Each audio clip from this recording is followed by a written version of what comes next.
जब मैं प्रधानमंत्री जी को आमंत्रित करने गया था तो मुझे नहीं लग रहा था कि प्रधानमंत्री जी मेरे निमंत्रण को स्वीकार कर लेंगे। क्या प्रधानमंत्री जी आएंगे? मेरे पास कोई उत्तर न था। जैसे शबरी को विश्वास था कि राम आएंगे, जैसे विदुर को विश्वास था कि कृष्ण आएंगे, जैसे हमारी आस्था का आधार है कि कल की आएंगे, आचार्य प्रमोद कृष्णम को यह विश्वास था कि नरेंद्र मोदी जी अपनी बात के पक्के हैं। अब वो दिन दूर नहीं है जब भारत में राम राज्य की पुनर्स्थापना होने का समय आ चुका है।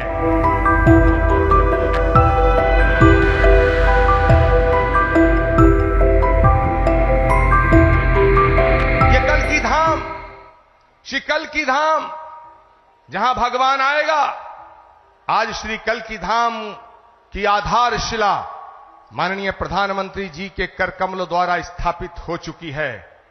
अब वो दिन दूर नहीं है जब भारत में राम राज्य की पुनर्स्थापना होने का समय आ चुका है।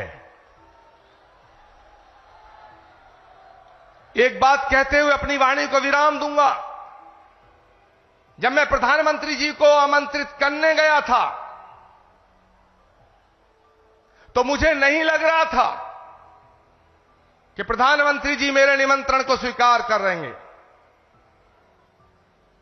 लेकिन आप सब संतों के आशीर्वाद से, तमाम लाखों करोड़ों भक्तों की प्रार्थनाओं से माननीय प्रधानमंत्री जी ने मेरे निमंत्रण को स्वीकार किया। माननीय प्रधानमंत्री जी महोदय, जब आपकी तरफ से एक ट्वीट आया तो सारे देश के लोग, सारी देश की मीडिया मुझसे लगातार 15 दिन ये पूछती रही कि क्या प्रधानमंत्री जी आएंगे। मेरे पास कोई उत्तर न था, लेकिन एक उत्तर था। उन्होंने पूछा क्या उन्होंने कुछ लिख के दिया है? मेरे पास आपका लिखा हुआ कोई पत्र नहीं था।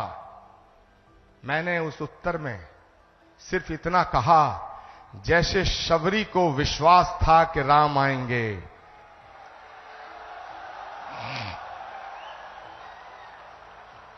जैसे विदुर को विश्वास था कि कृष्ण आएंगे, जैसे हमारी आस्था का आधार है कि कल की आएंगे, वैसे ही आचार्य प्रमोद कृष्णम को यह विश्वास था कि नरेंद्र मोदी जी अपनी बात के पक्के हैं, अपना वचन निभाएंगे।